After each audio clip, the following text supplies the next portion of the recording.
Welcome back to another Daishinfinity video. In this video, we're going to talk about the proof of the so-called standard deviation formula. The standard deviation formula is just the square root of a variant, and the proof of a variant I'm going to show you in another video. But the variant is shown over here. It's just e of x minus e of x squared, which is also equal to the square root of n times p times 1 minus p, where n is the number of tries we are trying to do on a specific experiment, and p is a specific number for the probability we are trying to do. Before we start proving this formula, we would like to first of all talk about the variance of x, because variance of x is equal to the square of the standard deviation.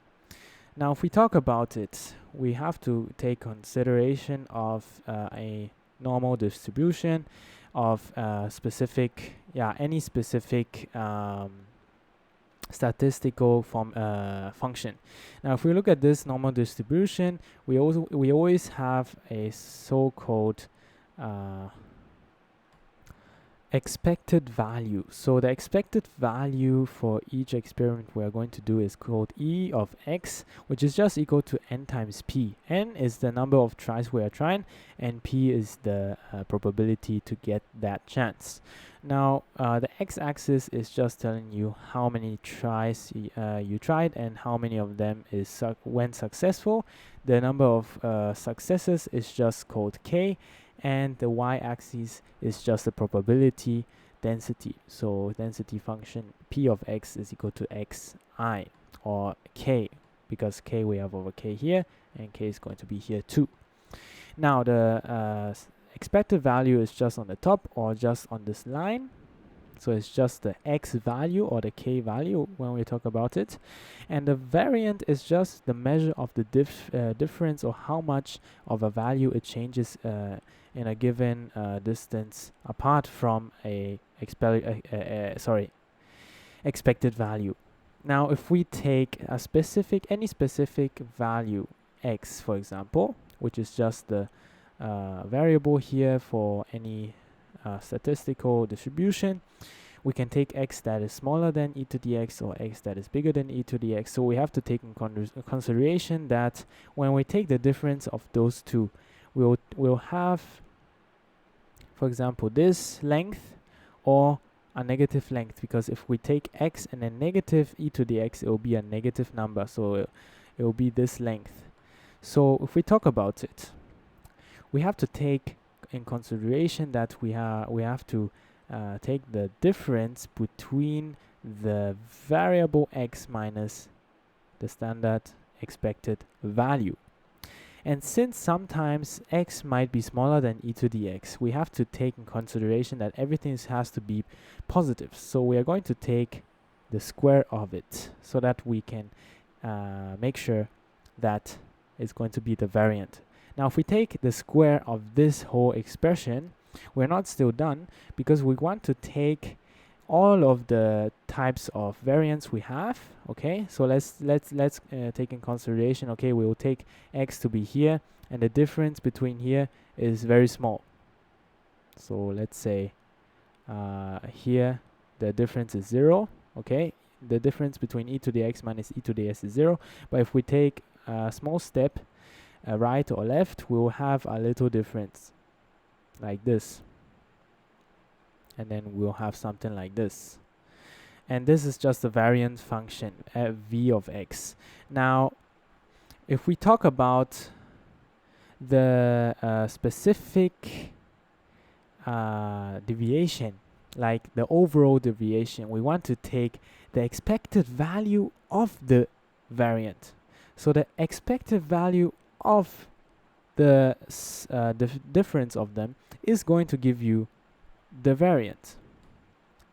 Okay, and since that is the variant, we have to take the square root of it in order to get the standard deviation. So let's first of all focus on the variant in order to get the standard deviation. Now, since we have this formula, we can make use of the binomial formula in order to distribute this into different parts. So we have e to the x squared minus 2 times e to the x times x plus e of x squared. Now, when we recognize the pattern something minus something plus something, we can also take in consideration that the expected value theorem states that the sum of two different variables is just the sum of the expected value of the two different variables. So we can take in consideration and just say it's just going to be e to the x squared minus 2 times e to the x times e to the x plus e to the x squared. And since we have this one, we can just simplify it to be e to the x squared minus 2 times e to the x squared plus e to the x squared. Now minus 2 apples plus 1 apple is just minus 1 apple, so we'll get e to the x squared minus e to the x to the square. Okay, now I always say e to the x because I'm used to the function e to the x, but it's actually e of x. Okay, so don't forget about that. So this is another way of writing the variant of x. Now, since we want to write this into binomial distribution, we are going to write it in this way. We know that from the other video of the expected value that e to the e of x is equal to the sum where k goes from 0 to n of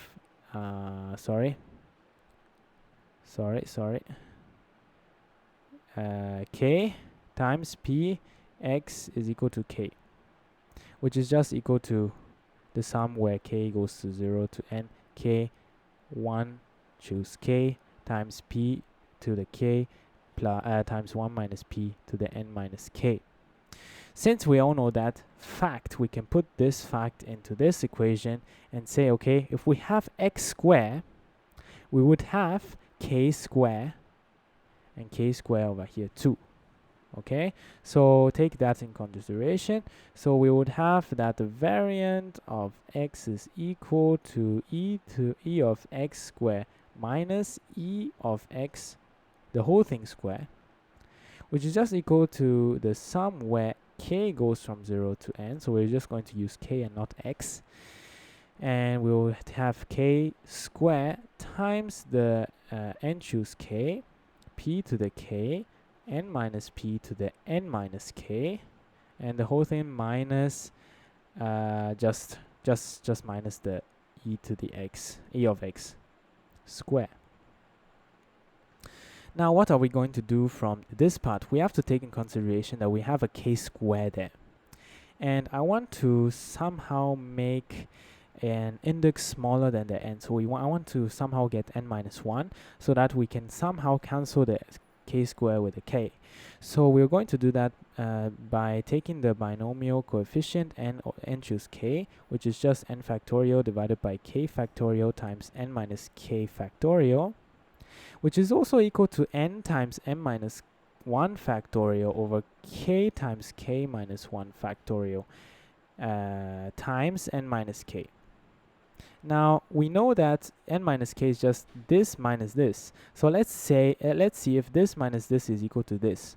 Let's see. Okay, n minus 1 minus k minus 1. We're going to take it in parentheses. Don't be aware of it. So n minus 1 minus k plus 1. The minus 1 and the plus 1 will cancel. We'll get n minus k, which is just the same thing as this one. So we will just factor out the n minus k and over k, sorry, and just write n minus 1 k minus 1 for this part. Since we have this fact, we can put this into our equation. So we will just have that the variant or omega squared is equal to the sum where k goes from 0 to n of k squared times n over k of n minus 1 k minus 1 p to the k 1 minus p to the n minus or k, okay, minus the expected value squared. Now we have to take in consideration that this and this must be same. So we have to take p to the k and say that we have p and p to the k minus 1. So that we can take this one and just keep it as it is and take this one and put it out here. And we also have to take in consideration that this minus this is equal to this. So let's see, n minus 1, we already did this actually. And we know that this one is equal to this, so we don't have any problems. But I would like to write it as this way so that I can do something different in short time. So we're going to write that omega squared is equal to the sum where k goes from 1 to n of n times k. The reason why is because k squared and the k, one of them will cancel out with the other one, so we'll have nk, and the p from this one will go there, so we'll have p over here. And then we're going to multiply the whole coefficient, n minus 1, k minus 1, and then p k minus 1, p to the k minus 1, times 1 minus p to the n minus k minus the e to e of x squared. Okay. Now what we are going to do, we want to find some things that we can take out of the sum, which is not dependent on k. For example, the n and the p. The n and the p is not dependent on the input k, so we can put it outside. And there's another thing we can do. The thing we can do is to write this as n minus 1 minus k minus 1. And the reason I'm going to do this is because I want to take k minus 1 and substitute any given variable. For example, let's take omega or something, any variable, I don't care. And the reason why I'm going to do this is to change the upper bound. The upper bound is n, but we have n minus 1 over here, and we should have the same number or the same variable expression over there. So we were just going to let omega, omega equal to k minus 1, which would equal that k is equal to omega plus 1. Okay, and since omega is going to be in our role, when we have k is equal to 0, then omega is equal to minus 1. Do you see? Because when k is equal to 0 is equal to omega plus 1, so omega is minus 1. And we don't want minus 1. So we have to put everything 1 up. So if we put everything 1 up, then, or just put 1 down, so that we'll have n minus 1 on the top. Sorry, I made a small mistake. So we have to take in consideration that that we have k is equal to 0. Okay, I'm just a little confused. So if k is equal to 0, we should start where omega is equal to 0, right? Because k is equal to 0. So omega, let omega equal to 0. So omega is equal to 0. We'll say that 0 is k minus 1. So k is 1. So we are starting from 1 to n. But we don't want to start from 1. We also want to start from 0. So let's just all minus 1. All minus 1. Which means the upper bound will also minus 1. So n minus 1 will be our upper bound. Okay, so it will result us in getting omega squared is equal to np times the sum where omega is equal to 0 to n minus 1 times k n minus 1 k minus 1. Well, we have k minus 1, which is omega, so we don't have to tell k minus 1, and we don't have to say k, so k is omega plus 1, and n minus 1 choose omega, and p to the omega, and now we have 1 minus p to the n minus 1 minus omega minus e of x squared. Okay? Now, since we have omega plus 1, we can distribute the omega with this and the 1 with this, and we can take 2 of the sum to build two sums, which will be a very long formula, but I don't really care about that because we are going to take n times p and make a big bracket in front of it. After that, we're going to get a sum where omega is equal to 0 to n minus 1 of omega times n minus 1, choose omega, times p to the omega times 1 minus p to the n minus 1 minus omega, plus, now I'm going to scroll down a little bit, plus 1 times the sum where omega is equal to 0 to n minus 1 times of n minus 1, choose omega, times p to the omega times 1 minus p to the n minus 1 minus omega minus e of x squared. And that's the whole thing. And since we have this information, we can take in consideration that this is indeed a binomial formula, since we can state that the sum where k goes from 0 to n of n choose k times a to the k times b to the n minus k, a plus b to the n. So the n is equal to n minus 1, the k is equal to omega, and the a and the b is just p 1 minus p. So we can state that this whole formula is equal to p plus 1 minus p to the n minus 1 minus omega. N minus 1 to the n minus 1. Now p and minus p will cancel out, so we have 1 to the n minus 1, forever being 1. So this whole thing is just going to equal 1. This whole formula is equal to 1. And the e of x is just equal to n times p. So this is n times p squared. And I forgot to factor out this n times p squared. So we're going to cancel the 2 over here. So we'll get minus np. So now what we have is the same thing as sigma square. I always say omega, but this is sigma. I'm sorry so much. N times p times the sum where omega goes from 0 to n minus 1 of omega times n minus 1, choose omega, times p to the omega times 1 minus p to the n minus 1 minus omega plus 1 minus n times p. Do you get it? Okay. Now let's talk about this formula now. This formula will remind us of the binomial formula because we have this part, but we have this one.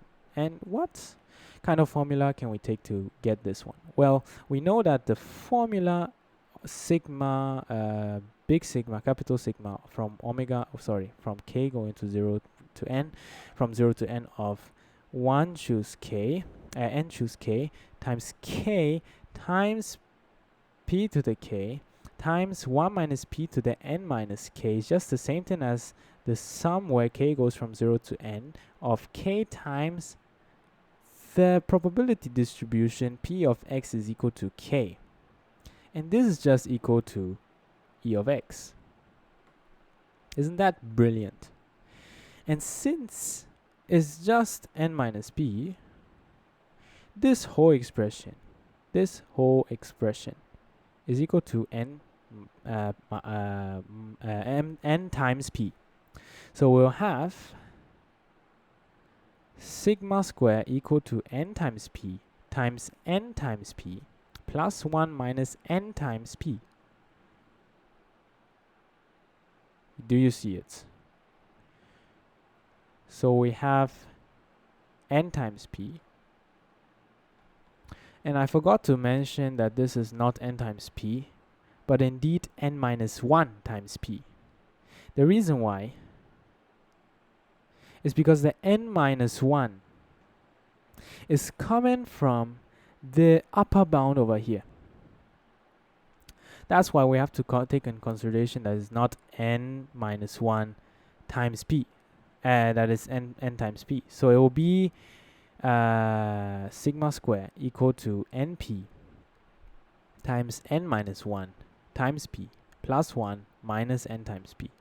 Now distribute everything, we'll get sigma square is equal to np times np minus p plus 1 and minus np.